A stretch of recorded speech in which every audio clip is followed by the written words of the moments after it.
Un millionnaire hurlait dans son luxueux palais parce que sa vue et celle de sa femme s'étaient soudainement transformées en une obscurité totale. Exactement comme cette mère qu'ils avaient jetée à la rue. Il était 3 heures du matin.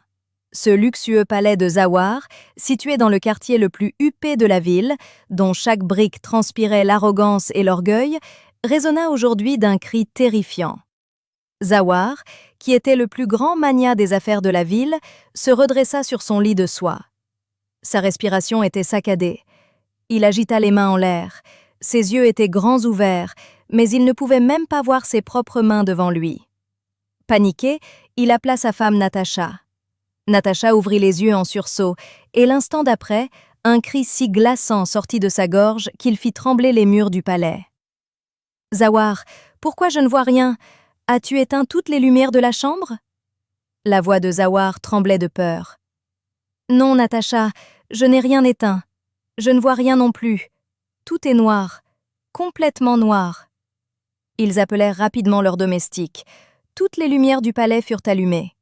Le spécialiste des yeux le plus cher et le plus réputé au monde fut appelé chez eux immédiatement. Le médecin examina leurs yeux avec les machines les plus modernes. Le front du médecin était couvert de sueur. Il dit d'une voix tremblante « Monsieur Zawar, c'est le cas le plus étrange de l'histoire de la science médicale. Vos yeux à tous les deux vont parfaitement bien. La rétine, la cornée, tout est parfait. Mais les nerfs qui transportent le signal lumineux vers votre cerveau sont soudainement, pour une raison inconnue, complètement morts. Vous ne pourrez plus jamais voir tous les deux. Vous êtes devenus aveugles. » En entendant cela, Zawar et Natacha tombèrent par terre et se mirent à se tordre de douleur. Natacha commença à s'arracher le visage. Ce visage sur lequel elle avait dépensé des millions de roupies pour des chirurgies illicites, haram, afin de modifier la création de Dieu et de devenir la plus belle femme du monde. Mais maintenant, elle ne pouvait même plus voir sa propre beauté.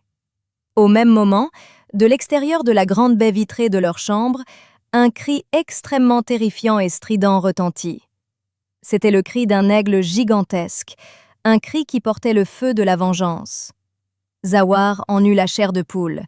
Il se souvint immédiatement de la malédiction qui avait provoqué ces ténèbres et ce châtiment. Il se souvint de cette femme âgée, faible et borgne qu'il avait chassée la veille après-midi aux portes de ce même palais. Cette femme n'était autre que la propre mère de Zawar.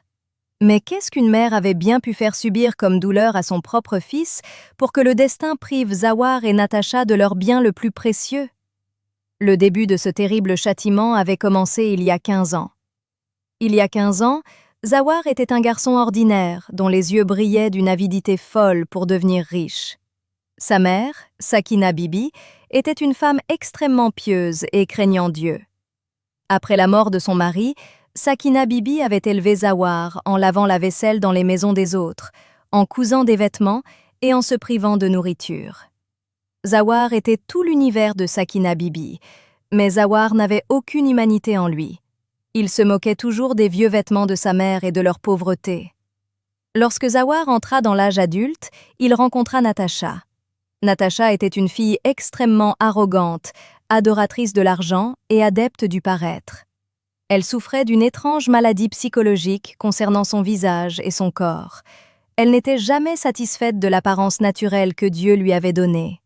Elle avait subi plusieurs opérations de chirurgie plastique sur son visage. Elle utilisait sans retenue des méthodes illicites et contre nature pour affiner son nez, repulper ses lèvres et modifier les traits de son visage. Chaque fois que Sakina Bibi la voyait, elle essayait de la raisonner d'un ton peiné. « Ma fille, Dieu a créé l'homme dans le meilleur des moules.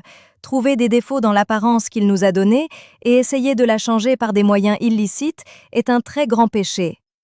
La miséricorde ne descend jamais sur ceux qui altèrent la création de Dieu.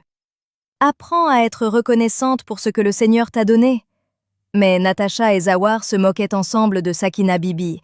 Natacha disait avec mépris « Que savent les femmes ignorantes et pauvres comme toi de la beauté et de la perfection ? Ton propre visage est couvert de rides et de taches noires. Ne m'apprends pas ce que je dois faire. » Zawar était lentement entré dans le monde du crime. Il rêvait de devenir riche du jour au lendemain, et dans cette avidité, il avait commencé à travailler avec une dangereuse mafia de contrebande. Une nuit, Zawar avait beaucoup bu. Il conduisait une voiture de luxe volée à une vitesse folle. Natacha était avec lui. Soudain, sur une route déserte, la voiture de Zawar percuta une moto. Le choc fut si terrible que le couple sur la moto mourut sur le coup. L'ivresse de Zawar se dissipa instantanément. Il vit qu'il avait le sang de 2 innocents sur les mains. Le son des sirènes de police commença à se faire entendre au loin. Le monde entier de Zawar s'effondra. Il savait que s'il était attrapé, il passerait le reste de sa vie à pourrir dans une cellule de prison sombre. Lui et Natacha s'enfuirent et rentrèrent directement chez eux. Zawar tremblait de peur. Il tomba aux pieds de Sakina Bibi et fondit en larmes. « Mère, j'ai commis un très grand péché. J'ai tué 2 personnes de mes propres mains. La police me cherche. Je serai pendue. Sauve-moi, mère. Ma vie est détruite. » Le cœur de Sakina Bibi se brisa en voyant son fils dans cet état. Comment le cœur d'une mère, qui souffre à la moindre égratignure de son enfant, pourrait-il le laisser aller à la potence? Sakina Bibi ne pensa pas un instant à ce qu'il adviendrait de sa propre vie. Elle embrassa le front de Zawar et dit « Mon chéri, ne t'inquiète pas. Tant que ta mère est en vie, aucun mal ne t'arrivera. » La police arriva chez Zawar la nuit même, mais avant qu'il ne passe les menottes à Zawar, Sakina Bibi s'avança et dit « Monsieur l'inspecteur, laissez mon fils tranquille. C'est moi qui conduisais la voiture. Je ne vois pas bien la nuit. C'était un accident. Zawar est innocent. » Les policiers furent surpris, mais Sakina Bibi fit la même déclaration au tribunal. Zawar et Natacha regardèrent tout cela en silence. Ils n'eurent pas le courage de dire la vérité une seule fois. Sakina Bibi fut condamnée à 15 ans de travaux forcés pour double meurtre. Ces cellules sombres de la prison, dont les murs même respiraient la terreur. Sakina Bibi, qui était déjà faible et âgée, endura pendant 15 ans des épreuves qui font frissonner l'âme rien que d'y penser. Elle devait moudre le grain, dormir sur le sol froid pendant les hivers rigoureux et manger du pain rassis. Mais au cours de ces 15 années, ce qui la brisa plus que les rigueurs de la prison, ce fut l'insensibilité de son fils. En 15 ans, Zawar ne vint pas une seule fois rendre visite à sa mère en prison. Il ne vint pas une seule fois voir dans quel état se trouvait la mère qui avait sacrifié toute sa vie pour lui. Au cours de ces années, une dangereuse infection se propagea dans la prison, à cause de laquelle Sakina Bibi perdit la vue de son œil droit pour toujours. Elle devint aveugle d'un œil. Son corps n'était plus qu'un squelette, son dos s'était voûté. Mais dans son cœur, elle gardait toujours l'espoir que lorsque sa peine serait purgée, son fils viendrait la chercher. Il la prendrait dans ses bras. Il lui demanderait pardon pour ce qu'il avait fait. Enfin, cette longue et douloureuse période de 15 ans toucha à sa fin. Le jour de la libération de Sakina Bibi arriva. Dans ses vêtements en lambeaux, s'appuyant sur un bâton de bois, elle franchit la grande porte de fer de la prison. Un de ses yeux était devenu complètement blanc, et de l'autre, elle voyait flou. Elle regarda autour d'elle avec espoir, cherchant si Zawar l'attendait quelque part. Mais il n'y avait personne. Zawar n'était pas venu. Sakina Bibi essuya ses larmes et partit à pied vers l'adresse de Zawar qu'elle avait demandé à quelqu'un. En 15 ans, Zawar était devenu très riche. Profitant de la liberté que sa mère lui avait offerte, il avait bâti un empire de plusieurs millions grâce à la malhonnêteté, la tromperie et le crime. Il comptait désormais parmi les personnes les plus riches du pays. Sakina Bibi, après avoir marché pendant des heures, bousculée, affamée et assoiffée, arriva devant le luxueux palais de Zawar. Des dizaines d'agents de sécurité se tenaient à l'extérieur du palais. De longues voitures de luxe étaient alignées. Une très grande fête se déroulait dans le palais. Sakina Bibi dit en tremblant à un garde « Mon fils, va à l'intérieur et dis à Zawar que sa mère est là. » Le garde, voyant son état misérable et sa cécité d'un œil, la repoussa avec mépris. « Allez, dégage d'ici, vieille folle. La mère de Monsieur Zawar est morte. » Sakina Bibi tomba par terre. Ses genoux se mirent à saigner. Elle s'assit là et se mit à pleurer. En entendant ces cris, Zawar et Natacha sortirent. Avec eux se trouvaient également de grands hommes d'affaires et des membres de l'élite de la ville. Zawar portait un costume de prix et Natacha un collier de diamants et une robe extrêmement vulgaire, mais très chère. Le visage de Natacha portait les marques de plusieurs autres chirurgies qui la faisaient ressembler à une poupée artificielle. Quand Sakina Bibi vit Zawar, une lueur apparut dans ses yeux. Elle se leva à l'aide de son bâton et s'avança vers Zawar. « Mon fils Zawar, mon chéri, regarde, ta mère est là. J'ai purgé ces 15 années, mon fils. Prends-moi dans tes bras. » Mais les pas de Zawar s'arrêtèrent net. Il regarda ses riches amis autour de lui, dont les regards étaient fixés sur cette vieille femme sale. Zawar avait honte de cette mère qui lui avait sauvé la vie. Natacha mit immédiatement un mouchoir sur son nez et cria « Zawar, qui est cette vilaine mendiante? Regarde son œil, c'est tellement dégoûtant. Fous-la à la porte tout de suite, elle gâche l'ambiance de notre fête. » Le cœur de Zawar était devenu de pierre. Il s'avança, attrapa sa propre mère par l'épaule et la poussa violemment en arrière de toutes ses forces. Sakina Bibi tomba dans la boue au bord de la route. Zawar cria avec colère « Je ne sais pas qui est cette femme, je n'ai pas de mère. Garde, prenez-la et jetez-la à des kilomètres d'ici. Si on la revoit ici, je vous renvoie tous. » Sakina Bibi était allongée sur le sol, couverte de boue. Son cœur s'était brisé en 1000 morceaux dans sa poitrine. Les mots de Zawar résonnaient dans ses oreilles. Je ne sais pas qui est cette femme. La mère qui avait passé 15 ans dans une cellule de prison pour son fils, qui avait perdu la lumière de ses yeux, aujourd'hui ce même fils refusait de la reconnaître. Sakina Bibi ne pleura pas. Les larmes de ses yeux s'étaient taries. Elle se leva lentement et, sans rien dire, s'éloigna en tapant son bâton. Elle marcha encore. Elle laissa la ville derrière elle. Elle arriva sur un chemin désert et sombre de la forêt. Aucune malédiction ne sortait plus de son cœur, seulement un deuil silencieux. L'obscurité de la nuit s'était épaissie. Des nuages noirs recouvrirent le ciel et une forte pluie commença à tomber. Sakina Bibi, trempée par la pluie, tremblant de froid, atteignit le milieu de la forêt. Soudain, son regard se posa sous un très grand arbre. Là, un aigle gigantesque d'une race rare se tordait de douleur sur le sol. Sa couleur était d'un noir profond et ses plumes avaient un éclat doré. Un chasseur lui avait planté une longue flèche en argent dans l'aile, qui saignait abondamment. L'aigle se débattait violemment de douleur, mais il ne pouvait pas voler. Sakina Bibi oublia sa propre douleur. Le cœur d'une mère souffre en voyant la douleur de n'importe qui. Elle s'approcha en titubant de cet aigle. Elle enleva son foulard déchiré, le trempa dans l'eau de pluie et commença à nettoyer la blessure de l'aigle. L'aigle regarda cette vieille femme avec ses yeux rouges et perçants. Il y avait une étrange intelligence dans ses yeux. Sakina Bibi, avec une grande douceur, mais en y mettant toutes ses forces, retira la flèche en argent de l'aile de l'aigle. Un cri aigu sortit du bec de l'aigle, mais ensuite il se tut.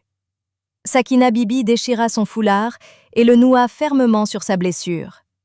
Elle commença à caresser l'aigle et à lui parler en pleurant. « Toi aussi, tu es blessé comme moi, n'est-ce pas? Toi non plus, tu n'as personne. Les blessures infligées par les siens sont très profondes. À partir d'aujourd'hui, tu es mon compagnon, tu n'es pas seul. » Sakina Bibi s'assit là, adossée au tronc de l'arbre, et rapprocha l'aigle d'elle pour le protéger de la pluie. Épuisée, transie de froid et le cœur brisé, Sakina Bibi s'endormit. Quand elle ouvrit les yeux le matin, la scène qu'elle vit était suffisante pour la stupéfier. La pluie s'était arrêtée. Elle n'était plus sur le sol humide de la forêt, mais allongée sur un lit moelleux dans une tente magnifique et chaleureuse. Un feu brûlait près d'elle, réchauffant la tente. Et devant elle se tenait un jeune homme extrêmement beau et majestueux. Les yeux de ce jeune homme étaient exactement comme ceux de l'aigle, rouges et perçants. Il portait des vêtements de couleur noire et dorée. Sakina Bibi se leva, effrayée. « Qui es-tu, mon fils? Et comment suis-je arrivée ici? Où est l'aigle de cette nuit ?»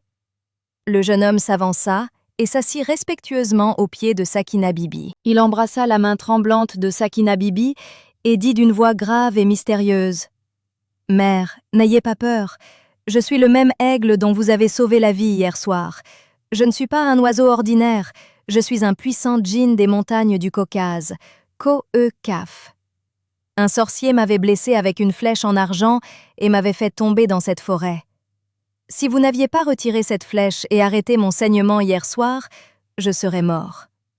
La faveur que vous m'avez faite, je ne pourrai jamais la rembourser, même en donnant ma vie. À partir d'aujourd'hui, je suis votre fils, et pendant la journée, je vous servirai sous cette forme humaine. La surprise de Sakina Bibi était immense, mais la vérité et le respect qui se lisaient dans les yeux de ce djinn conquirent le cœur de Sakina. Le jeune djinn demanda doucement « Mère, la douleur qui était dans vos yeux hier soir était plus profonde que la blessure d'une flèche. Que faisiez-vous seule dans la forêt? Qui vous a mise dans cet état ?» Sakina Bibi perdit le contrôle d'elle-même. En pleurant, elle raconta toute l'histoire de son fils Zawar, son sacrifice, les chirurgies illicites de Natacha, le terrible péché d'altérer la création de Dieu dans lequel ils étaient tous deux plongés, et après avoir purgé 15 ans de prison, le fait d'avoir été repoussé la veille après-midi. Elle raconta tout à ce djinn. Le jeune djinn, en entendant tout cela, trembla de colère. La couleur de ses yeux devint d'un rouge profond et une rafale de vent chaud émana de son corps. Il se leva et regarda vers le ciel. « Mère, ce fils qui n'a pas apprécié la lumière de vos yeux, ce fils et cette belle-fille qui ont été arrogants au sujet de l'apparence donnée par Dieu et l'ont changée par des méthodes illicites, maintenant, ils aspireront à voir cette même beauté.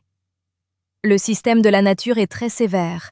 Ceux qui trouvent des défauts dans la création d'Allah subissent un châtiment pour lequel il n'y a pas de remède.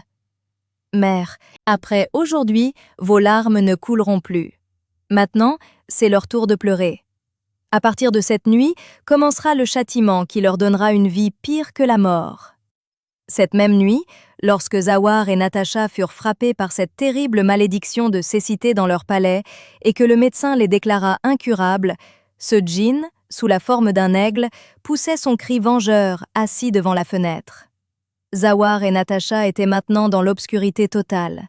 Natacha pleurait en touchant ses lèvres et ses joues qu'elle avait fait modifier pour des centaines de milliers de roupies, mais maintenant, elle ne pourrait plus jamais voir ce visage dans le miroir. Leurs cris se heurtaient au mur du palais. Mais ce n'était que le début. La destruction de l'arrogance de Zawar et Natacha avait commencé. Ils allaient devoir endurer encore beaucoup de choses. Le visage de sa mère apparaissait dans l'esprit de Zawar. Il rampait sur le sol, battant des mains et des pieds dans l'obscurité. « Emmenez-moi chez ma mère. Je suis devenue aveugle, je ne vois rien. Natacha, c'est sa punition, c'est le châtiment de la désobéissance à Allah et de l'altération de l'apparence qu'il a créée. » Mais il était maintenant trop tard. Le battement des ailes de l'aigle à l'extérieur du palais annonçait que désormais ni la richesse de Zawar, ni ses voitures, ni ses amis, rien ne pourrait arrêter ce châtiment. Et maintenant, le feu de ce châtiment allait atteindre le reste de leur famille et cet orgueil qu'ils avaient nourri pendant 15 ans. Zawar ignorait que la mère qu'il avait chassée hier après-midi était maintenant sous la protection de l'être le plus puissant de la ville. Et cet être n'allait pas s'arrêter tant que Zawar, pleurant des larmes de sang, n'aurait pas léché la poussière aux pieds de sa mère. Dans l'obscurité totale de la nuit, alors que Zawar et Natacha pleuraient la perte de leur vue, ils ne se doutaient pas que ce n'était là que la première marche de leur ruine. Quand la nature tire la corde d'un oppresseur, elle ne lui laisse pas la chance de se rattraper. Cette chambre luxueuse dont la décoration avait coûté des millions était aujourd'hui devenue une tombe sombre pour eux deux. Natacha, allongée sur le sol, s'arrachait les cheveux. Elle pleurait en se heurtant au mur. Zawar avait passé toute sa vie à amasser des richesses, mais aujourd'hui, cette richesse ne pouvait pas lui ramener la lumière une seule seconde. L'être humain est tellement impuissant. Tant qu'il a le pouvoir, il se prend pour Dieu, mais quand le bâton silencieux de Dieu frappe, l'orgueil des plus grands pharaons est réduit en poussière. Le soleil du matin se leva, mais il n'allait plus jamais y avoir de matin dans la vie de Zawar et Natacha. Quand les domestiques du palais virent leur maître dans cet état, leur comportement changea également. Les serviteurs qui, la veille encore, couraient au moindre signe de Zawar, chuchotaient maintenant entre eux. Zawar appela pour le petit déjeuner du matin, mais aucun domestique ne vint. Longtemps après, un vieux serviteur apporta un petit déjeuner froid sur un plateau et le jeta sur la table. Zawar cria avec colère. « Tu ne peux pas servir la nourriture poliment? As-tu oublié qui je suis ?» Le serviteur répondit d'un ton sarcastique. « Monsieur, vous n'êtes plus ce que vous étiez hier. Maintenant, vous êtes dépendant. » Le sang de Zawar ne fit qu'un tour. Il tendit la main vers la table pour attraper un verre et frapper le serviteur, mais sa main tomba sur la théière chaude. Le thé bouillant se renversa sur sa main et il hurla de douleur.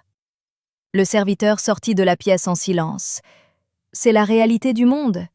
Quand vous êtes puissant, tout le monde est votre esclave, mais quand vous devenez faible, ces mêmes personnes regardent le spectacle de votre impuissance. Le propriétaire d'un si grand empire pouvait-il devenir indigent en une nuit? Quand la roue du destin tourne à l'envers, les rois ne tardent pas à devenir des mendiants. Zawar, tombé sur le sol, caressait sa main brûlée. Soudain, il se souvint du moment où il était petit et que sa main s'était brûlée sur une plaque chauffante.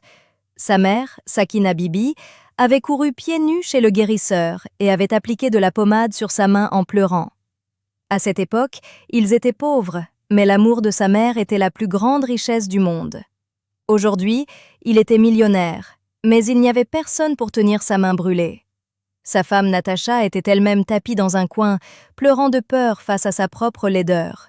Natacha sentait que la peau de son visage, sur laquelle elle avait fait faire des chirurgies illicites, se relâchait maintenant. Elle passait ses doigts sur son visage et hurlait « Mon visage se déforme, à quoi je ressemble? Zawar, regarde-moi et dis-moi à quoi je ressemble !» Zawar criait de frustration. « Je suis moi-même devenue aveugle, comment veux-tu que je te regarde? Tu as été arrogante à propos de l'apparence que Dieu t'avait donnée. Aujourd'hui, tu n'es même plus capable de regarder ton propre visage. » Pendant ce temps, dans l'atmosphère paisible de la forêt, un tout autre monde était habité. Ce jeune djinn, qui prenait la forme d'un aigle la nuit, servait Sakina Bibi d'une manière qu'aucun fils biologique ne pourrait le faire. Il avait construit en une nuit une belle cabane aérée avec du bois solide de la forêt. Tôt le matin, il cueillait des fruits frais et sucrés de la forêt, apportait de l'eau fraîche de la source et s'asseyait au pied de Sakina Bibi pour lui masser les jambes. Un étrange sentiment de paix était apparu sur le visage de Sakina Bibi. Après avoir passé 15 ans dans une cellule de prison, le grand air et l'amour de ce djinn avaient guéri ses blessures. Mais le cœur d'une mère reste toujours le cœur d'une mère. En mangeant un fruit, Sakina Bibi s'arrêta soudainement. Des larmes montèrent à ses yeux. Le jeune djinn demanda avec inquiétude « Que se passe-t-il, mère? Le fruit est-il acide ?» Sakina Bibi secoua la tête et dit « Non, mon fils, les fruits sont très sucrés, mais je me suis souvenu de Zawar. Je ne sais pas s'il a pris son petit déjeuner ou non. Quand il était enfant, il ne mangeait jamais à lui avec du pain. Maintenant, je ne sais même pas si sa femme arrogante lui donne à manger ou non. » Une lueur rouge de colère apparut soudain dans les yeux du djinn. Contrôlant ses émotions, il dit « Mère, vous pensez encore à ce fils désobéissant et cruel, celui qui vous a laissé pourrir en prison pendant 15 ans, celui qui vous a chassé de son palais? Vous vous inquiétez encore de sa fin ?» Sakina Bibi poussa un long soupir. « Tu ne comprendras pas, mon fils. Quel que soit l'enfant, l'amour d'une mère ne meurt jamais. Je suis en colère contre lui, mon cœur est brisé, mais je ne veux pas qu'il lui arrive du mal. » Le jeune djinn se tut, mais dans son cœur, le feu de la vengeance s'embrasa encore plus. Il savait qu'une mère ne maudit jamais, mais quand le cœur d'une mère pleure, le trône de Dieu tremble. Et la nature n'allait pas pardonner à cet oppresseur de sitôt. Les intentions du djinn étaient tout autres. Il allait mettre Zawar dans un état qui ferait trembler les gens. Les jours passaient. En raison de l'absence de Zawar, la ruine s'était abattue sur ses affaires. Ses amis et partenaires commerciaux, qui lui tournaient autour la veille encore, étaient maintenant occupés à piller ses richesses. Un jour, Zawar fit appeler son manager chez lui et lui demanda de l'emmener au bureau. Tâtonnant comme un aveugle avec sa canne, trébuchant, lorsque Zawar arriva dans la salle de conférence de son propre bureau, un silence de mort tomba. Les gens en qui il avait eu plus confiance qu'en sa propre mère occupaient aujourd'hui son fauteuil. Zawar demanda d'une voix tremblante. « Quelle est la situation des actions de mon entreprise ?» Son ami le plus proche rit et dit « Zawar, tu n'es plus le propriétaire de cette entreprise. Tu es un homme aveugle et impuissant. Nous avons transféré toutes les propriétés et l'entreprise à notre nom avec tes fausses signatures. Maintenant, tu es à la rue. » Zawar resta sans voix en entendant cela.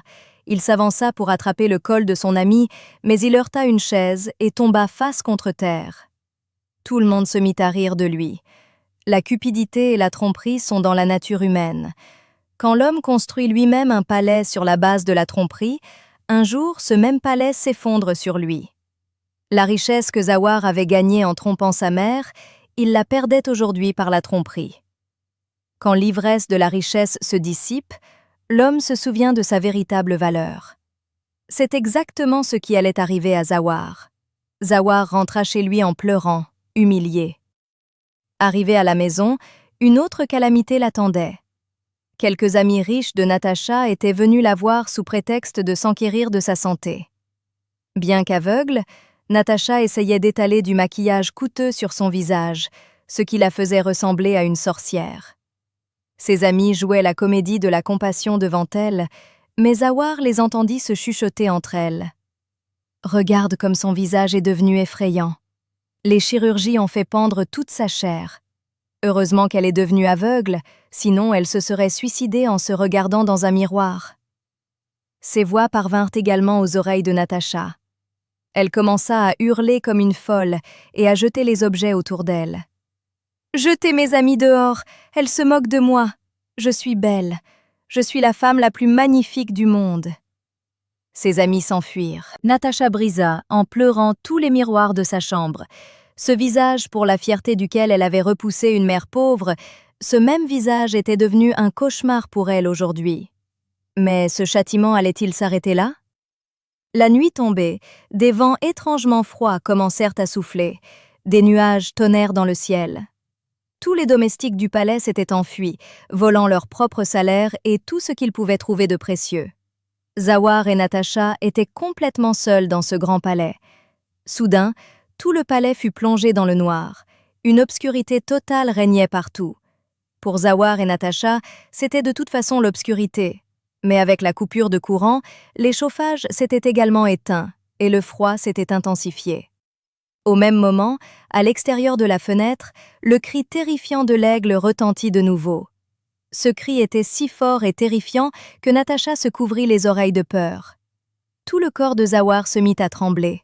La vitre de la fenêtre se brisa avec un grand fracas et un vent violent entra dans la pièce. L'aigle était à l'intérieur. Zawar rampait sur le sol, essayant de se cacher dans un coin. L'aigle tournait juste au-dessus de sa tête. Le bruit de ses ailes faisait sortir le cœur de Zawar de sa poitrine. L'aigle planta ses serres acérées et pointues dans l'épaule de Zawar. Zawar hurla de douleur. L'aigle dit d'une voix humaine, qui était celle du jeune djinn, avec un ton extrêmement furieux.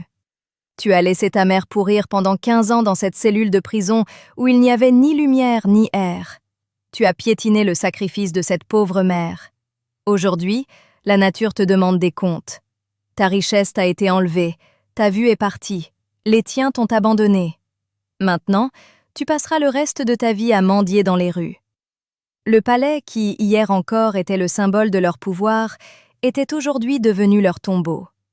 Natacha s'était évanouie de peur. L'aigle attrapa Zawar par le col avec ses serres et le traîna sur le sol jusqu'à la porte principale du palais. Zawar ne cessa de crier, de pleurer, mais il n'y avait personne pour entendre ses supplications. L'aigle jeta Zawar dans la même boue où il avait jeté sa mère hier. En partant, l'aigle frappa violemment le visage de Zawar avec son aile, laissant une plume dorée de l'aigle dans la main de Zawar. L'aigle s'envola vers le ciel, ne laissant derrière lui que les sanglots de Zawar. Zawar pleurait, allongé dans cette boue. Ses os gelaient de froid. Il sentit cette plume dorée de ses propres mains.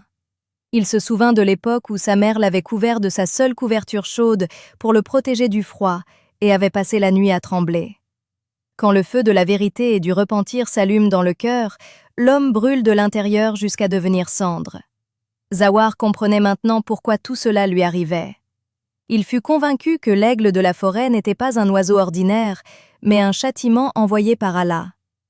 Zawar réalisa qu'il n'y avait qu'une seule façon de se sauver. Il devait retrouver sa mère. Il devait tomber à ses pieds et demander pardon.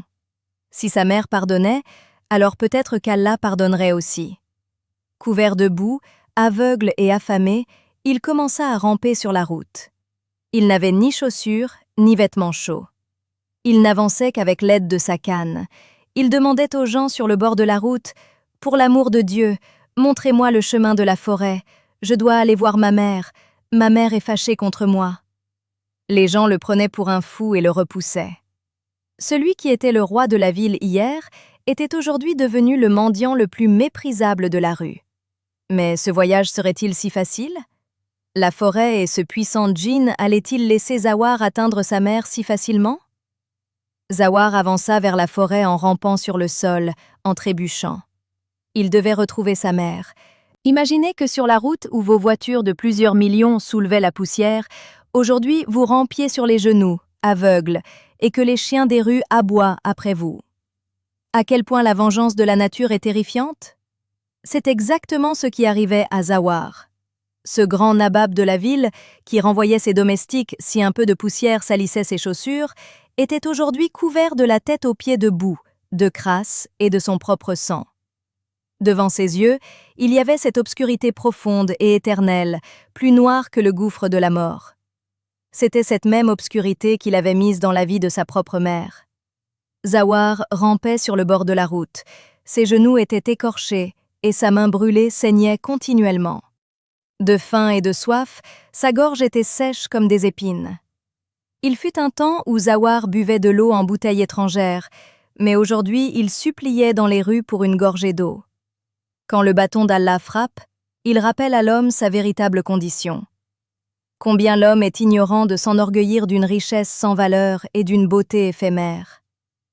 Zawar attrapa les pieds d'un homme qui se tenait sur le bord de la route. « Pour l'amour de Dieu, donne-moi à boire. Je meurs. Ma gorge est sèche. » Voyant l'état misérable et les vêtements puants de Zawar, cet homme lui donna un violent coup de pied. « Allez, dégage d'ici, sale mendiant.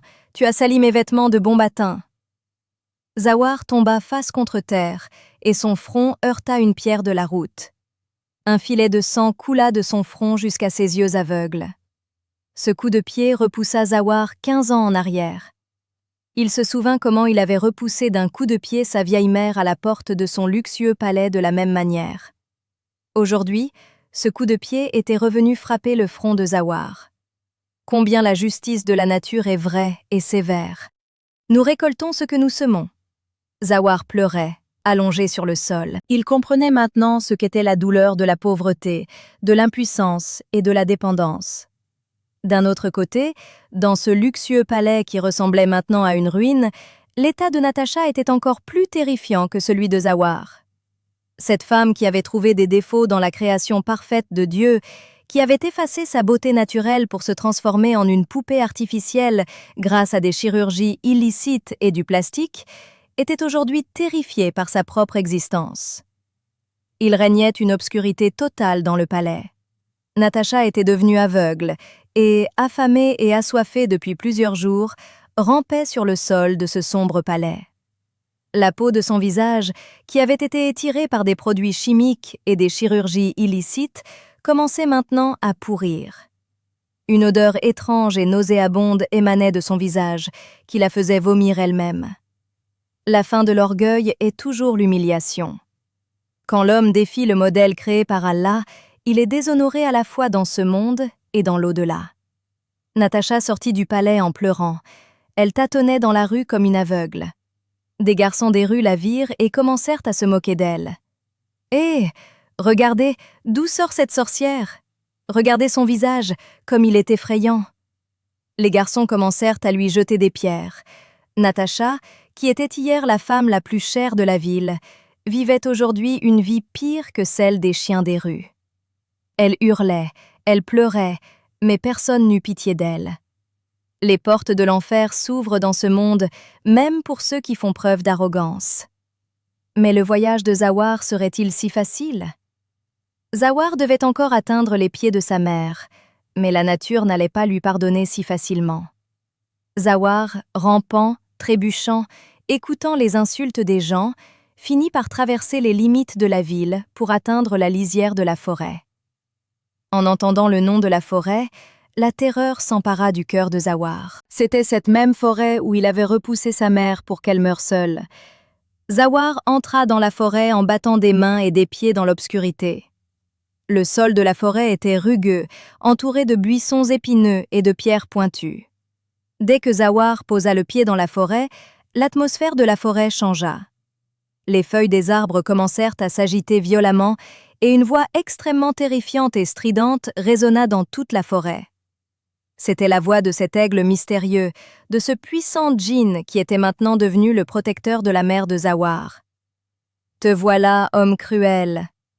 La voix du djinn déchirait les tympans de Zawar comme la foudre. « Que penses-tu en venant ici ? Penses-tu qu'après 15 ans de torture en prison, de faim, de soif, et après avoir volé la lumière de ses yeux, un seul pardon de ta part arrangera tout ?» Zawar se colla au sol de terreur. Il joignit les mains en pleurant. « Pardonne-moi, laisse-moi aller voir ma mère, je meurs, la lumière de mes yeux est partie, aie pitié de moi !» Le rire terrifiant du djinn résonna dans la forêt. « De la pitié ? As-tu eu pitié de cette femme fragile quand elle a purgé la punition de tes péchés en travaillant dur en prison pendant 15 ans ? As-tu eu pitié quand elle a perdu un œil dans les ténèbres de la prison alors que tu buvais des coupes de vin dans ton palais ? » La colère du djinn touchait le ciel. « Aujourd'hui, ton orgueil est réduit en poussière, n'est-ce pas ? Maintenant, tu vas souffrir dans cette obscurité, Zawar. Tu vas fouiller la poussière de cette forêt, ton corps sera transpercé par ses épines, mais tu n'auras même pas la chance d'avoir l'ombre de ta mère. » Zawar pleurait des larmes de sang. Il avait réalisé que son pardon n'était pas si bon marché. Pour un repentir sincère devant Dieu, l'homme doit brûler dans le feu de ses propres péchés. Pendant ce temps, au cœur de la forêt, dans cette cabane paisible et belle, Sakina Bibi était inquiète. Il faisait nuit, et le jeune djinn, sous forme humaine, était assis à ses pieds. « Mère, vous n'avez pas mangé aujourd'hui non plus ? Pourquoi êtes-vous si triste ? J'ai cueilli et cuisiné pour vous les herbes les plus douces de la forêt, » demanda le djinn d'une voix pleine d'amour. Sakina Bibi poussa un long et douloureux soupir. « Mon fils, je ressens une étrange angoisse dans mon cœur. J'ai l'impression que mon Zawar est dans un très grand danger. J'entends ses pleurs, il a faim, il a soif. Mon cœur se déchire, mon fils. » Le cœur d'une mère est vraiment le plus grand miracle de la nature. Le fils qui était devenu le plus grand fléau de sa vie, qu'il avait jeté à la rue, aujourd'hui en ressentant la douleur de ce même fils, le cœur de la mère souffrait. L'amour véritable et le pardon sont le summum de l'humanité. Le djinn baissa les yeux. Il savait qu'en ce moment, Zawar crachait du sang sur les chemins épineux de la forêt. « Mère, c'est un pécheur envers vous. Il doit être puni pour ce qu'il vous a fait. La nature ne laisse pas l'oppresseur s'en tirer ainsi. » Les larmes de Sakina Bibi débordèrent. « Je le sais, mon fils. Il a péché. Il a désobéi à Allah. Mais mon fils, quand un enfant se blesse, une mère ne regarde pas si l'enfant est désobéissant ou obéissant. Le cœur d'une mère ne souffre que pour mettre un baume sur sa blessure. Alors, emmène-moi voir mon fils. Je ne peux pas le voir dans cet état. Je lui pardonne. » Le djinn fut stupéfait. À quel point le cœur d'un être humain peut être vaste. Il embrassa les pieds de Sakina Bibi. « Mère, votre rang est très élevé, mais la décision de la nature est inébranlable. Il doit passer par le feu de ses péchés pour arriver jusqu'à vous. Il doit endurer la douleur des ténèbres qu'il vous a données. » Le djinn prit de nouveau la forme d'un aigle gigantesque dans l'obscurité de la nuit et s'envola vers le ciel. Il voulait faire passer une dernière épreuve à Zawar. Zawar rampait sur les chemins épineux de la forêt. Ses vêtements étaient déchirés et son corps était gravement écorché par les épines. À chaque pas, il sentait que sa vie allait le quitter. Soudain, une violente tempête souffla devant Zawar. L'aigle souleva une telle tempête avec ses ailes que Zawar s'envola et alla s'écraser contre le tronc d'un vieil arbre rugueux. Les branches de cet arbre commencèrent à fouetter le corps de Zawar comme des cravaches.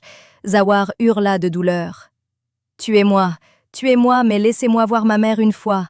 Je veux lui dire à quel point je suis un grand pécheur. Je veux lécher la poussière de ses pieds. » Les yeux rouges de l'aigle brillèrent dans le noir. « Zawar, ta mère n'est qu'à quelques pas de toi. Elle t'a pardonné. Elle souffre pour toi. » Une lueur d'espoir s'alluma soudain dans le cœur de Zawar. « Mère, où est ma mère? Emmène-moi vers elle. » Zawar tendit les mains dans l'obscurité. L'aigle dit d'une voix rauque. « Mais Zawar, la loi de la nature ne fonctionne pas avec le pardon, mais avec la justice. Tu as volé la vue de ta mère, tu as rejeté l'apparence créée par Dieu, tu as fait preuve d'arrogance. Maintenant, si tu veux atteindre les pieds de ta mère, et si tu veux retrouver ta vue volée, tu devras en payer le prix. Un prix qui déchirera ton âme. » Zawar tomba à terre, suppliant. « Je suis prêt à payer n'importe quel prix. Prends ma vie, mais donne-moi une place aux pieds de ma mère. Je ne peux plus vivre une seconde dans cette obscurité. » L'aigle poussa un long cri, puis sa voix se transforma en un murmure mystérieux. « Alors écoute, Zawar. La lumière de tes yeux ne reviendra que lorsque tu auras, de ces mêmes mains avec lesquelles tu as poussé ta mère, mis le feu de tes propres mains à ce palais dont tu étais si fier. Tu devras réduire en cendres toute ta richesse, toute ton arrogance dans ce feu. Et après cela, tu devras vivre toute ta vie comme l'esclave de cette même mère aveugle et pauvre. Acceptes-tu ce marché ?» Le cœur de Zawar battait la chamade. Mettre le feu au palais. Réduire son empire en cendres de ses propres mains. Une bataille acharnée s'engagea entre la cupidité et le repentir. Mais quand un homme est aux portes de la mort et des ténèbres éternelles, toute la richesse du monde lui semble n'être que poussière. Zawar était dévoré par cette obscurité. Il se souvenait des larmes de sa mère versées dans la cellule noire de la prison. La force de la vérité vainquit la cupidité.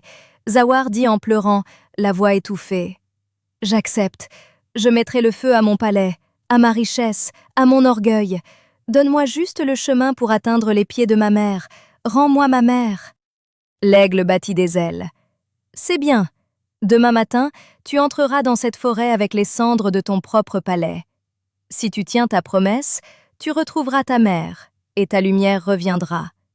Mais si tu triches, Zawar, souviens-toi, le prochain châtiment sera encore plus terrifiant que la cécité. » Sur ces mots, l'aigle disparut dans les ténèbres du ciel. Zawar resta seul dans la forêt sombre, mais il avait maintenant un but dans le cœur. Il devait prouver son repentir sincère.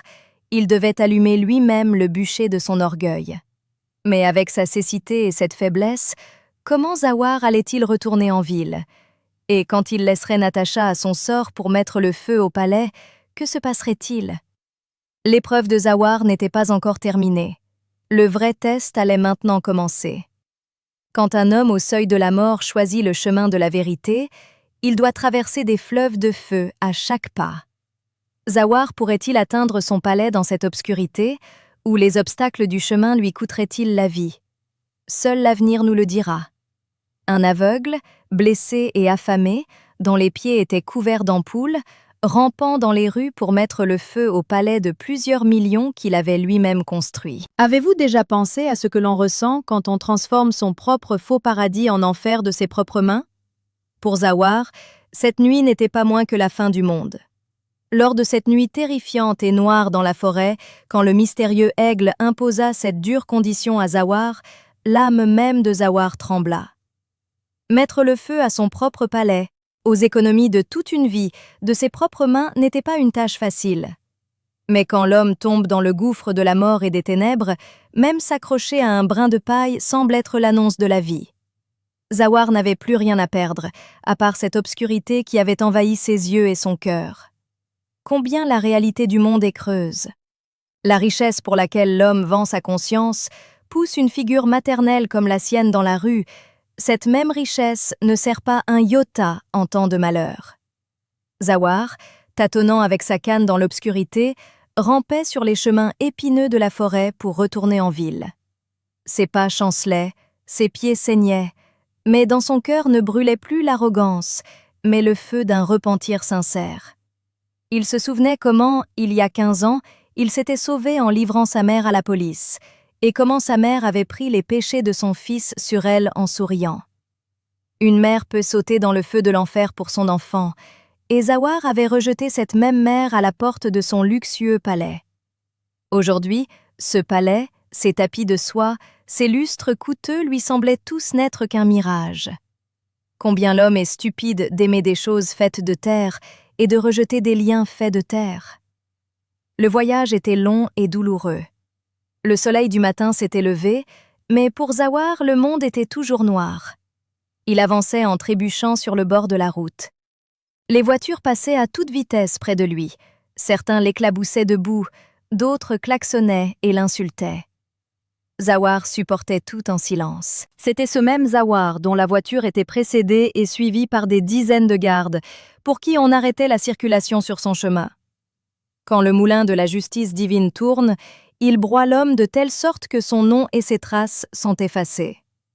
Zawar n'avait plus qu'une obsession dans le cœur, brûler le palais, apporter ses cendres à l'aigle et tomber aux pieds de sa mère. Après plusieurs heures d'un voyage angoissant, à midi, Zawar atteignit en titubant la grande porte de fer de son palais. La porte était grande ouverte. Aucun garde, aucun serviteur n'était présent. À l'intérieur du palais, régnait un silence de mort. Zawar fit un pas à l'intérieur en tâtant les murs. Soudain, il entendit de l'intérieur un cri terrifiant et glaçant. C'était la voix de Natacha. Zawar avança en s'appuyant contre les murs vers la pièce d'où venait la voix. Natacha, qui hier encore était fière de sa beauté, était aujourd'hui allongée par terre, s'arrachant le visage. À cause des chirurgies, sa peau s'était abîmée, et la faim et la soif l'avaient rendue folle. Zawar appela d'une voix tremblante « Natacha, je suis là !»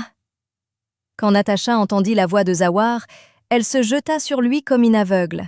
« Zawar, où étais-tu passé? Emmène-moi chez le médecin. Mon visage est ruiné. Je deviens laide. Rends-moi ma beauté, Zawar. » Il y avait de la folie dans la voix de Natacha. Son avidité, son arrogance n'étaient pas encore brisées. Il y a des gens sur qui un châtiment s'abat, mais qui n'abandonnent pas leur entêtement. Leurs cœurs sont scellés. Zawar la repoussa en pleurant. « Natacha, aucun médecin ne peut plus nous soigner. C'est le châtiment de Dieu. Nous avons été fiers de l'apparence qu'il nous avait donnée.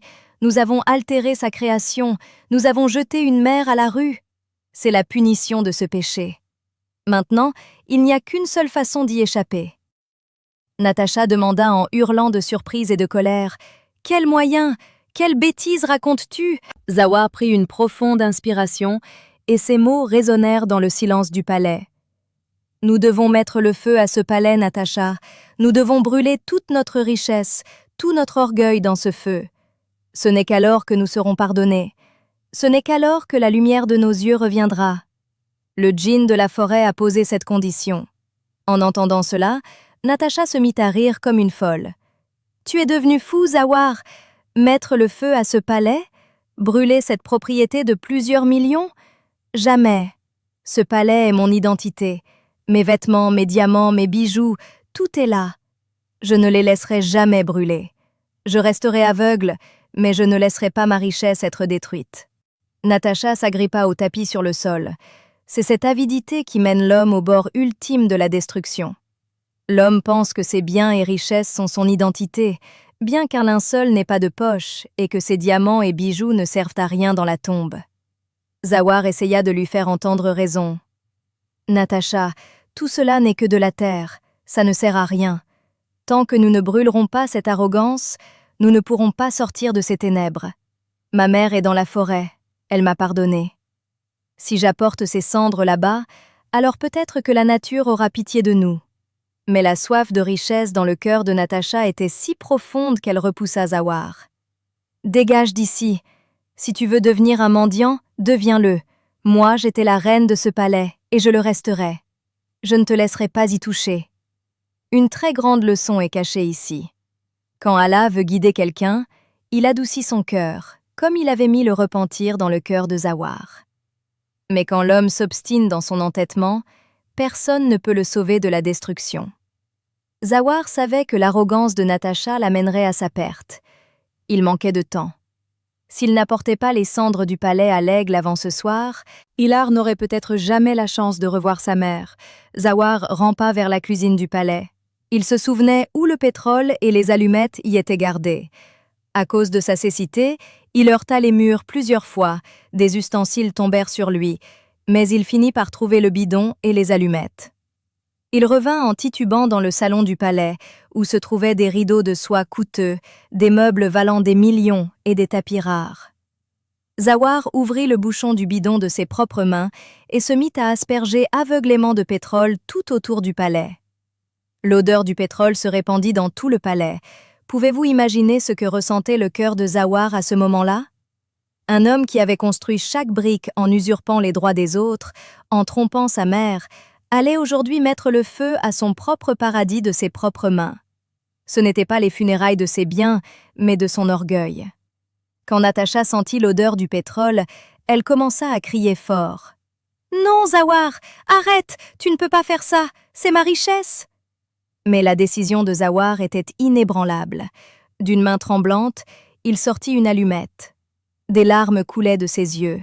« Oh Allah, pardonne-moi, j'avais fait des jouets du monde, mon Dieu. J'avais rejeté le paradis de ma mère pour choisir cet enfer. Aujourd'hui, je brûle ce faux palais pour te plaire et pour le pardon de ma mère. Accepte mon repentir. » Sur ces mots, Zawar alluma l'allumette et la jeta sur le tapis imbibé de pétrole. Dans un grand souffle, les flammes jaillirent. En un clin d'œil, le feu engloutit les rideaux de soie et les canapés de prix. La chaleur du feu frappait le visage de Zawar. Il était aveugle, mais l'intensité du feu et le crépitement du bois disaient que le palais brûlait. Natacha, sentant la chaleur du feu, commença à hurler comme une folle et tenta de se cacher dans un coin. Zawar, debout au milieu des flammes, appela Natacha. « Natacha, sors, prends ma main, sinon tu vas brûler. » Mais la cupidité rend l'homme aveugle et sourd. Natacha, au lieu de sauver sa vie, commença à battre des mains et des pieds au milieu du feu pour trouver son collier de diamants et son coffre-fort. « Je ne peux pas laisser mes diamants Zawar, ils sont à moi. » La nature avait donné à Natacha une dernière chance de choisir, mais elle a choisi la richesse et l'arrogance plutôt que la vie et le repentir. Soudain, un lourd lustre en feu s'effondra d'en haut directement sur Natacha. Un cri terrifiant s'éleva, puis le silence tomba. Natacha, qui, dans l'orgueil de sa beauté et de sa richesse, avait oublié Dieu, fut écrasée aujourd'hui sous cette même richesse et brûla jusqu'à devenir cendre.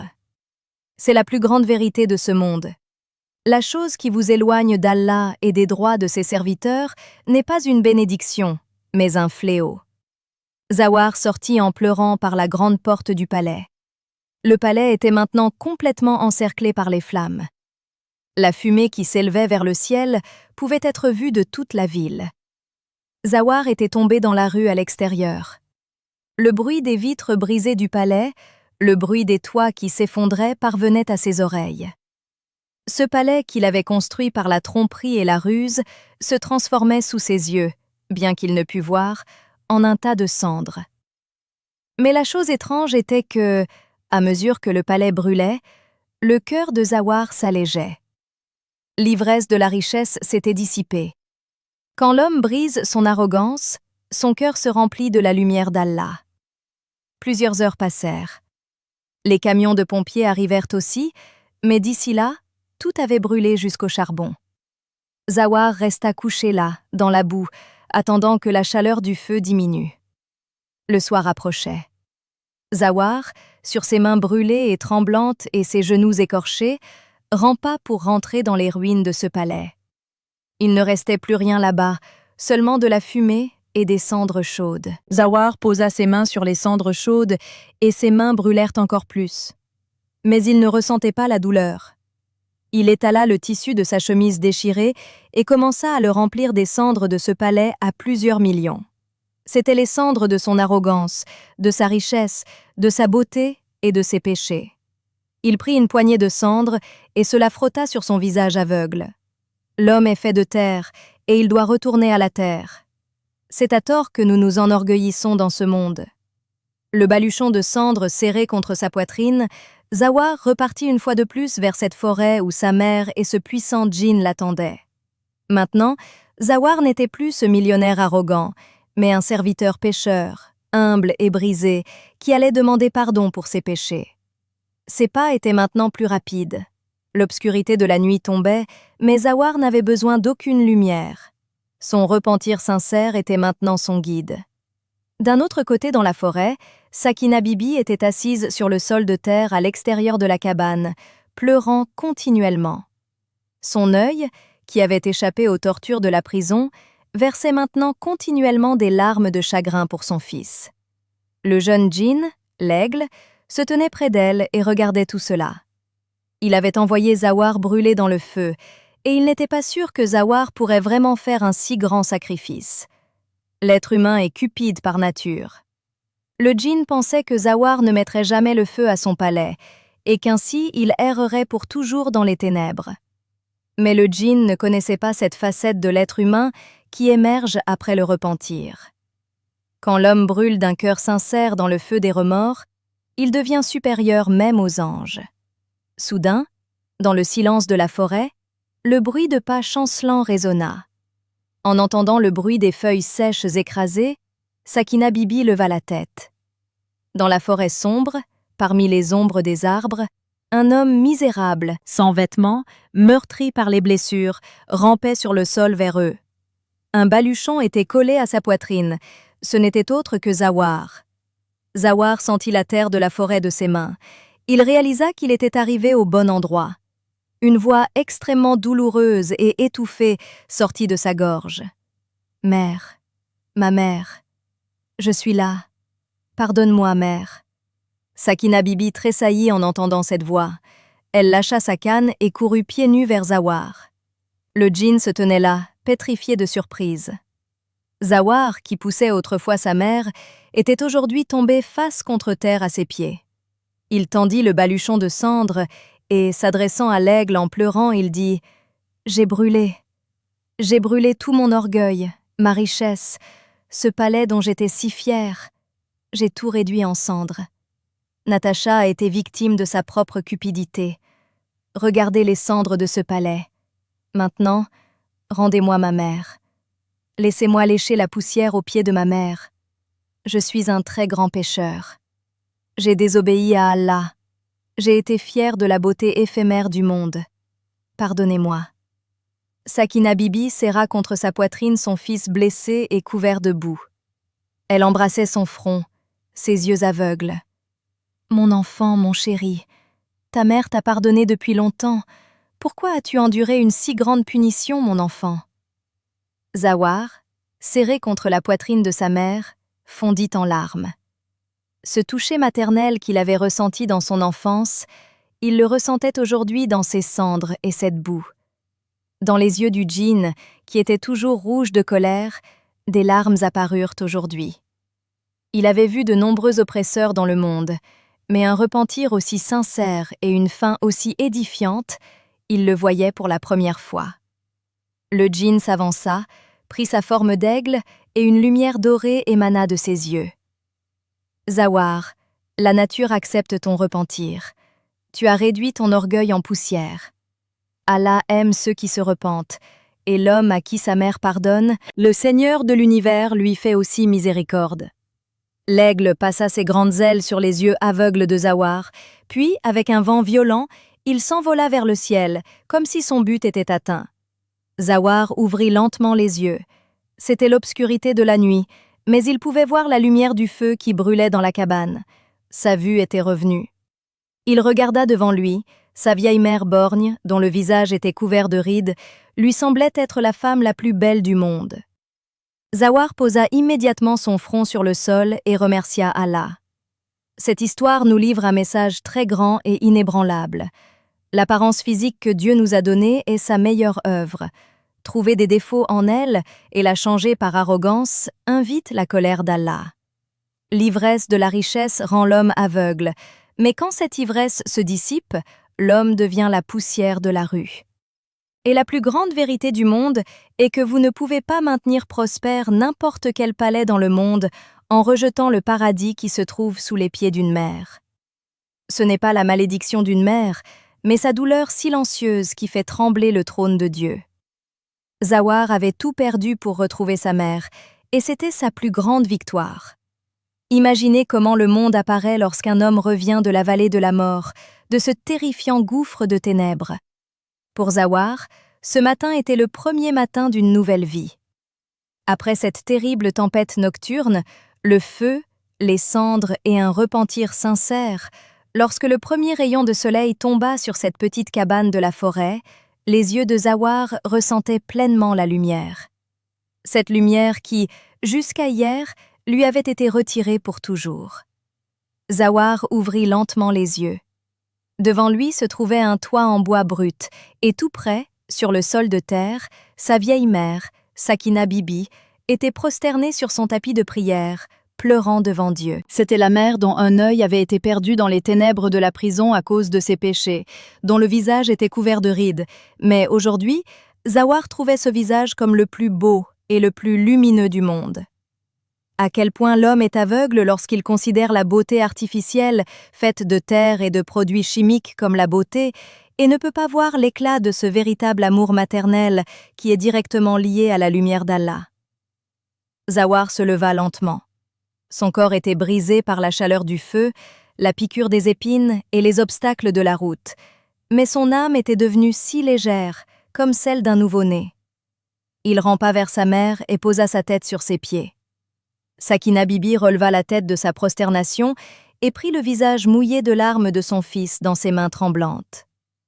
Dans les yeux de Zawar, il n'y avait plus cette arrogance qui avait fait de lui un pharaon, mais une humilité, un repentir qui avait purifié son âme. « Mère, pardonnez-moi, je vous ai volé 15 ans. J'ai jeté votre être céleste à la rue pour la beauté éphémère de ce monde et une fausse richesse. À quel point j'étais ignorant, mère. Je ne connaissais même pas la différence entre la vraie beauté et le faux orgueil. » Sakina Bibi sourit, embrassa le front de Zawar et dit « Mon chéri, quand un homme se repent sincèrement, Allah efface tous ses péchés passés. Tu as risqué ta vie, tu as mis le feu à ton palais, à ta richesse, à ton arrogance. Ce n'est pas une mince affaire. Tu as tué ton orgueil, mon fils. Maintenant tu es redevenu mon ancien et innocent Zawar. » Zawar regarda autour de lui en pleurant et demanda « Mère, où est passé ce djinn, ce puissant aigle qui m'a montré le chemin ?» Sakina Bibi montra le ciel par la porte ouverte de la cabane. « Mon fils, c'était un moyen envoyé par Allah. Quand ton repentir a été accepté et que la relation mère-fils a été rétablie, son travail était terminé. Il s'est envolé cette nuit. Il nous a laissé cette leçon que la nature allonge certes la corde de l'oppresseur, mais quand elle la tire, elle ne lui donne pas la chance de se rattraper. » Zawar et Sakina Bibi sortirent de la cabane de la forêt. Zawar décida qu'il retournerait dans la même ville, mais non plus comme un homme d'affaires millionnaire, mais comme un simple ouvrier. Il devait nourrir sa mère avec de l'argent licite, halal. Il devait vivre une vie qui plaît à Allah. Lorsqu'ils traversèrent la forêt et entrèrent dans les limites de la ville, Zawar fit une dernière supplique à sa mère. « Mère, je dois aller une fois aux cendres de ce palais.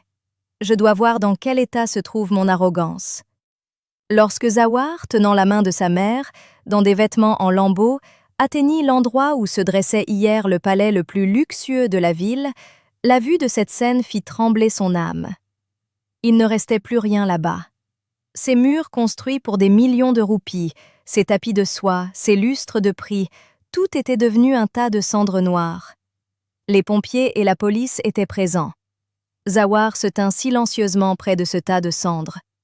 Peu de temps après, quelques policiers sortirent en portant quelque chose sur une civière. Un squelette noir et brûlé reposait dessus. C'étaient les restes de Natacha. Cette femme qui avait été si fière de la beauté de son visage qu'elle avait défié l'apparence créée par Dieu. Qui avait eu l'audace de changer la structure de son nez, de ses lèvres et de son visage grâce à des chirurgies plastiques, des injections illicites et des produits chimiques. Trouver des défauts dans la meilleure création donnée par Allah et la changer par des moyens artificiels est un crime d'une telle ampleur, dont la fin était aujourd'hui devant tout le monde. C'est ce terrible châtiment de la nature dont nous devons tirer une leçon. L'homme qui, au lieu de remercier pour le modèle créé par Allah, y trouve des défauts, subit, dans ce monde, même une humiliation et un déshonneur tels que même ses os l'abandonnent. La peau artificielle du visage de Natacha, sur laquelle elle avait gaspillé des centaines de milliers, avait été la première à fondre dans le feu. Sa richesse, ses diamants et bijoux, qu'elle était allée chercher dans le feu, avaient fondu là et étaient devenus un collier autour de son cou. Des larmes coulèrent des yeux de Zawar, mais ce n'étaient pas des larmes de chagrin, c'étaient des larmes de gratitude envers Allah de l'avoir sauvé de ce châtiment. Il savait que s'il n'avait pas lui aussi mis le feu à ce palais pour prouver son repentir, il ferait lui aussi partie de ses cendres aujourd'hui et resterait aveugle pour toujours en devenant le combustible du feu de l'enfer. Avez-vous déjà remarqué comment le monde vous traite lorsqu'un homme tombe de haut sur la terre? Alors que Zawar marchait dans une rue de la ville avec sa mère, certains de ses anciens amis, qui avaient pris le contrôle de son entreprise par la tromperie, passèrent par là dans leur voiture de luxe. En voyant Zawar dans cet état misérable, ils arrêtèrent leur voiture. Ils se mirent à rire aux éclats. « Regardez les amis, c'est le grand nabab Zawar de la ville. Aujourd'hui, il est devenu un mendiant errant dans les rues. » « Quelle merveille, Zawar! Où est passé ton orgueil? Où sont passées tes voitures de luxe? » Un ami jeta un billet de 10 roupies aux pieds de Zawar par moquerie. « Tiens, tu pourras manger avec ça. » Si Zawar avait été l'ancien Zawar, il les aurait probablement étranglés. Mais le Zawar d'aujourd'hui était sorti purifié du feu du repentir. Il n'y avait plus de colère dans son cœur, mais de la pitié pour ces gens. Zawar sourit, ramassa le billet de 10 roupies et dit « Je vous suis reconnaissant. Ces 10 roupies valent bien mieux que les millions de gains illicites qui étaient dans mes poches jusqu'à hier. Vous riez de mon état aujourd'hui. Mais souvenez-vous, la richesse dont vous êtes fiers aujourd'hui peut se transformer en cendres en 1 seconde. J'ai vu ce châtiment de mes propres yeux. Ma prière est qu'Allah vous guide avant de vous montrer ce jour-là. » Les mots de Zawar portaient tant de vérité et de force que les sourires s'effacèrent des visages de ses amis. Ils démarrèrent leur voiture en silence et partirent. La voix de la vérité a une telle majesté qu'elle ébranle les fondations d'une fausse arrogance. Zawar loua une petite maison en terre dans un quartier pauvre et défavorisé de la ville. Il commença à travailler comme journalier. L'homme, dont la signature scellait des accords de plusieurs millions, portait aujourd'hui des briques sous le soleil. Ses mains étaient devenues rugueuses, son front était en sueur, mais quand il rentrait à la maison le soir avec du pain gagné honnêtement, halal, son cœur trouvait une paix qu'il n'avait jamais connue, même sur ses lits de velours. Sakina Bibi préparait à manger pour lui avec ses mains vieilles et tremblantes. Ils s'asseyaient tous les deux par terre pour manger leur pain et remercier Allah. Sakina Bibi n'avait pas la vue d'un œil, mais son cœur était rempli de lumière. En voyant son fils gagner sa vie honnêtement, elle se prosternait chaque jour en remerciement. Zawar massait les pieds de sa mère avant d'aller au travail tous les jours, et à son retour, il lui lavait les pieds et buvait cette eau. Il avait compris que le vrai succès dans le monde ne résidait pas dans les comptes bancaires et les luxueux palais, mais dans les prières de cette vieille mère. La maison où la mère est heureuse, les anges d'Allah y envoient la paix. La maladie appelée arrogance avait disparu de la vie de Zawar pour toujours. Il retirait les pierres du chemin, aidait les pauvres, donnait à manger aux animaux affamés. Il avait l'impression que le puissant aigle était encore assis sur un grand arbre pour veiller sur lui et souriait de son repentir sincère. Les années passèrent. Grâce au travail acharné et à l'honnêteté de Zawar, une petite boutique avait vu le jour. Il n'a jamais eu la cupidité de redevenir millionnaire, car il savait que trop de richesses éloignent souvent l'homme d'Allah. Une nuit, c'était la saison d'hiver. Sakina Bibi tomba très malade. Son âge était maintenant très avancé et les rigueurs de la prison l'avaient creusé de l'intérieur. Zawar était assis à son chevet, pleurant et embrassant ses mains. Sakina Bibi ouvrit les yeux avec beaucoup de difficulté. toucha le visage de son fils et dit d'une voix très faible: « Mon enfant, ne pleure plus maintenant. Ta mère est très contente de toi. Tu as expié toutes les erreurs de ton enfance. Tu m'as donné le respect dont mon cœur avait soif. Maintenant, mon appel est venu. Laisse-moi partir joyeusement, mon fils. » Zawar dit en pleurant: « Non, mère, vous ne pouvez pas me laisser et partir. Sans vous, je n'ai personne dans ce monde. Comment vais-je vivre sans vos pieds ?» Une étrange lumière et un sourire se répandirent sur le visage de Sakina Bibi. Elle dit: « Mon fils, une mère ne laisse jamais son enfant seul. Mes prières resteront toujours avec toi comme une ombre. Souviens-toi juste d'une chose, ne cherche jamais de défaut dans aucune bénédiction donnée par Allah. N'essaie jamais de changer ton corps et ton visage par des moyens illicites, car c'est la plus grande ingratitude envers Allah, et n'opprime jamais une personne faible. » Sur ces mots, Sakina Bibi récita la kalima, profession de foi, et son âme s'envola. Cette nuit-là, Zawar pleura beaucoup, mais dans ses pleurs, il n'y avait pas l'impuissance de la nuit où il était devenu aveugle. Aujourd'hui, il était sûr que sa mère avait quitté ce monde en tant que la mère la plus chanceuse du monde. Cette histoire n'est pas seulement celle de Zawar, c'est l'histoire de chacun d'entre nous qui se perd dans les couleurs du monde et oublie son origine. Nous sommes devenus tellement fous des réseaux sociaux et des apparences mondaines que nous commençons à trouver les traits de notre visage laids. Nous courons après les chirurgies plastiques, les filtres et la beauté artificielle, et nous oublions qu'Allah nous a créés dans la stature la plus parfaite, Hassan Takwim. Trouver des défauts dans son œuvre, comme Natacha, c'est inviter le terrible châtiment de la mort. La beauté n'est pas dans le visage, mais dans un cœur pur et un repentir sincère. Et la plus grande leçon est que, si votre mère est en colère contre vous, aucun pouvoir au monde ne peut vous empêcher d'être détruit. Et si elle est satisfaite de vous, le djinn de la forêt et les anges du ciel peuvent aussi descendre pour vous protéger. Les amis, la dette du lait d'une mère et la récompense de ses sacrifices, aucun humain ne peut les rembourser, même en donnant sa vie. Tout comme Zawar s'est repenti sincèrement pour arranger son monde et son au-delà, nous devons aussi briser notre arrogance à temps et valoriser nos parents. Si vous avez aimé cette histoire, ces émotions et ce profond message caché à l'intérieur, alors assurez-vous de liker cette vidéo.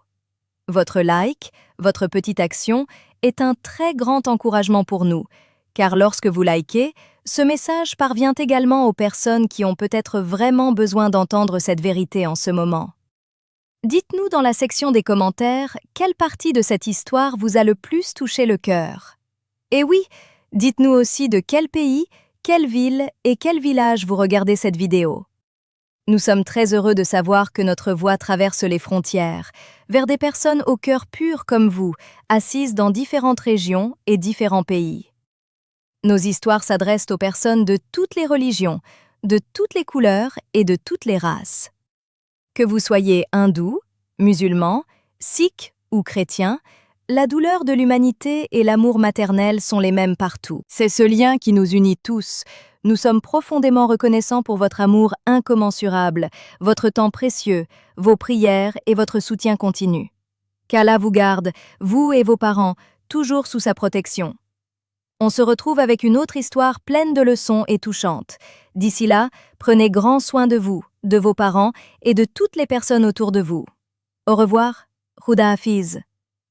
Si vous avez aimé notre vidéo, likez-la, partagez-la un maximum et pour d'autres histoires vraies et riches d'enseignements, n'oubliez pas de vous abonner à notre chaîne et dites-nous d'où vous regardez notre vidéo.